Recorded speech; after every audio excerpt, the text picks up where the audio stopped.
Sukuna loves Gojo. This is not a theory. This is not speculation. This is a fact.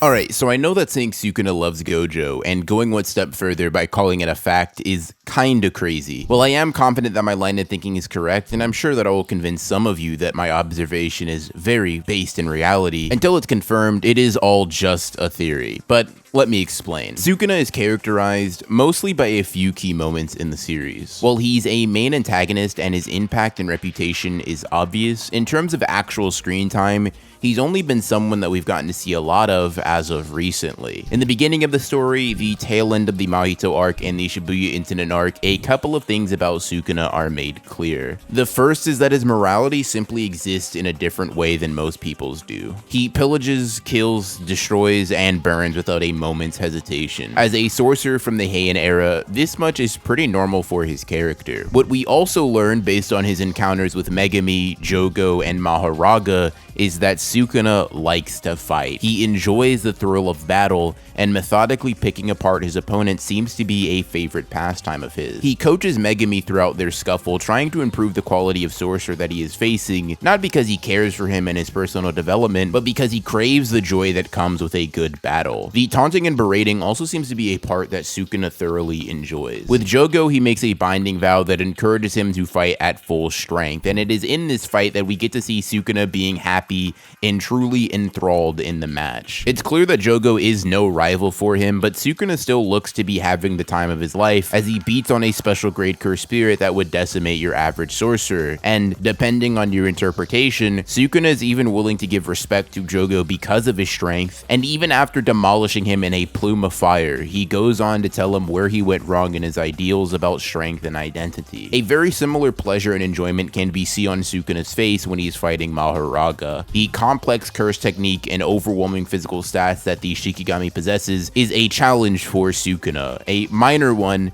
but a challenge that he finds fun nonetheless. When facing an opponent of some sort of value, Sukuna seems to have just a lot of fun. It's clear that in general he enjoys causing suffering and mayhem, but killing weaklings with no further end goal is not when we see Sukuna at his most excitable. Killing Mimiko and Nanako, the destruction of the special grade finger bearer, and even a slash towards Mahito upon having his soul touched are all examples of him being annoyed with or apathetic to the task of killing a weakling, rather than being happy that he's facing a proper opponent. Based on these observations, as well as our brief glimpses of him during the Heian era, we get to see Sukuna when he's in his element, and also when he's not. Based purely on this one panel alone, you can see that this isn't the look of a man who is excited or having fun. If this is late into the Heian period, and Sukuna has already fought a majority of his powerful opponents, the potential fun that came with constant battle and violence would have been dried up, and this would lead to what looks like true boredom, something possibly even bordering on constant dissatisfaction. Now, acknowledging that Sukuna loves fighting is all well and good for my theory, but we do have material that goes against the idea that Sukuna could ever cherish or enjoy someone's existence. We know based on the narrator's statement in chapter 31 that Sukuna doesn't care about anyone but himself, and this comment calls into question the very thesis of this video. If I'm saying that Sukuna loves Gojo, yet the story has gone out of its way to make clear that Sukuna does not care about people in general, I would have a major problem with my idea, but I don't think so. You see, when I say that Sukuna loves Gojo, I don't mean in a very conventional or human sense. Sukuna doesn't love Gojo like a sibling or a friend or a lover or even really a pet. That's not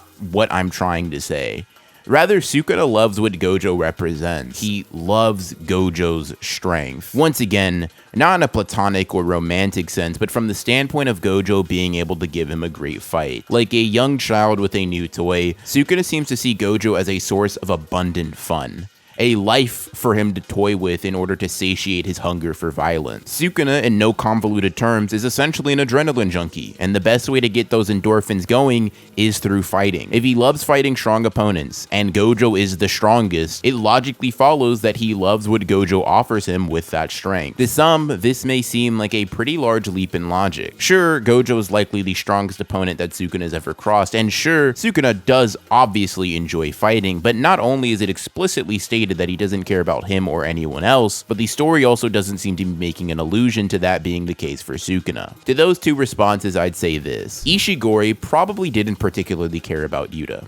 As a full-blown human being, Ishigori did not perceive Yuta Okkotsu as this amazing person that would make his life whole. He looked at him as a person who held the strength to finally satiate his hunger, the desire for dessert that he didn't get to extinguish in his first life. Kashimo likely doesn't care about Sukuna as a person either. He didn't even know about Sukuna or any of his abilities until his second life, yet he's only willing to reveal his curse technique against the King of Curses. Why? Because of his strength. These characters are examples of the very idea that I'm talking about. They are old sorcerers, ones that had a completely different way of living, a different approach to the world as a whole, ones that are closer to Sukuna in mindset than almost any other character in the verse because of their proximity to him in time. When compared to the modern-day sorcerer, Kashimo and Ishigori are hundreds of years closer to living in the time period that Sukuna did. They demonstrate a very similar hunger for thrilling combat, and they do all of this without loving their opponents personally. Say you want one character to negate both the idea that you cannot love someone for their strength in this series and the notion that Sukuna's love hasn't been considered narratively. In order to do this, you only need to look at someone who was alive during his time. You need not look further than Yorozu, whose entire narrative centers around love, specifically love for Sukuna. She doesn't love him because of his stunning personality, his great looks, or his caring attitude. That we can know for sure. She loves him because of his overwhelming strength, his knack for violence, and the isolation that his overwhelming strength produced. The only way that she can express this very twisted, disgusting, violent love is through combat. The ultimate showing of it is through killing Sukuna. She, in fact, says as much. Yorozu clearly loves Sukuna, but this love, this affection is not stopping her from trying to take his life. In fact, it is the ultimate sign of expressing it for her. This, especially when paired with Kashimo and Ishigori as examples, demonstrates the fact that you can simultaneously love the fight, love what a character represents in an abstract sense, and even want to kill them, but still hold an immense amount of appreciation and love for them. It's twisted, it's disgusting, it's warped, it's inhumane, but Heian-era sorcerers are twisted in general. What they deem to be normal is wildly different from what modern-day sorcerers deem to be normal, and even still, Gojo says that successful sorcerers in the current day need to be a little crazy. Now, Yorozu is not my favorite character in the story, but she does do one thing that I think will have a lasting positive effect on the story. She talks about love with Sukuna. She talks about teaching it to him and showing the ultimate strength and solitude that it brings. But when she says that, when she brings up this idea to him,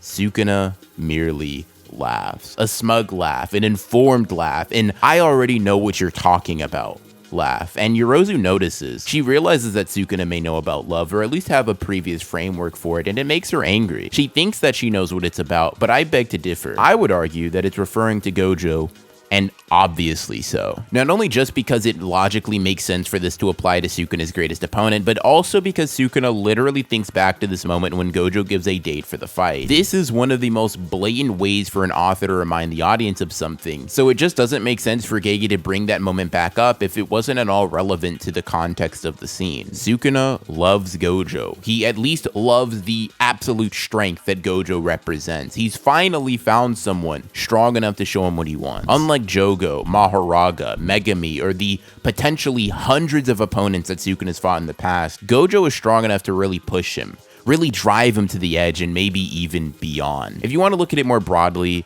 you could even say that Kashimo, Ishigori, and Yorozu were all characters introduced to lay the groundwork for this specific idea. Yuta is a sorcerer second to Gojo, one who has been implied to have the capacity to become the next strongest. From a writing standpoint, it makes a lot of sense for Gege to have him involved in a smaller scale version of what he wanted to do with Gojo and Sukuna. One character who is dead set on accomplishing their goal for the sake of others, and the opponent being someone who wants to have their boredom satiated. Someone who loves strength that finally met the embodiment of it.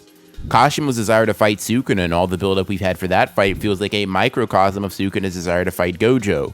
which was made clear from the very start of the manga. We already touched on Yorozu's contribution to the narrative if what I'm saying is true, and I feel like with how explicitly Gege made love a part of her character, it doesn't need to be spelled out how she is just a minor example of what Gojo and Sukuna's overarching narrative might be. If all of what I'm saying is correct, it's possible that defeating or killing Gojo will be Sukuna's greatest expression of love in the series. It may also be his lowest point depending on how you think he'd feel about taking out his only currently equal opponent. He can always pick off other strong characters like Yuta, Hikari, Kashimo, and Maki if he wants to, but for someone like him, I wonder if it would feel as satisfying downgrading from the best. Maybe you think that Gojo will win. Maybe you think that Sukuna will fall to the absolute strength that Gojo represents in the story. And I would argue that if you think that's the case, if you view Gojo as having the chops to take down Sukuna full stop, that might be what Sukuna wants more than anything else. The greatest fight of his life, only to go out in a blaze of glory. In any case, let me know what you think of this observation slash theory down in the comments. I know I didn't draw a particularly profound story conclusion in this video, and that is because while I was joking about this idea being a fact, I really do hold to the stance that this is merely me observing the crumbs that Gege's laid out for us, rather than me extrapolating on particular material in order to predict some future event. If you want to see my thoughts on Gojo versus Sukuna in a more specific and analytical sense though, you can watch that here, and expect another video talking about that very fight tomorrow. Subscribe for more content like this, and I'll see you in the next one.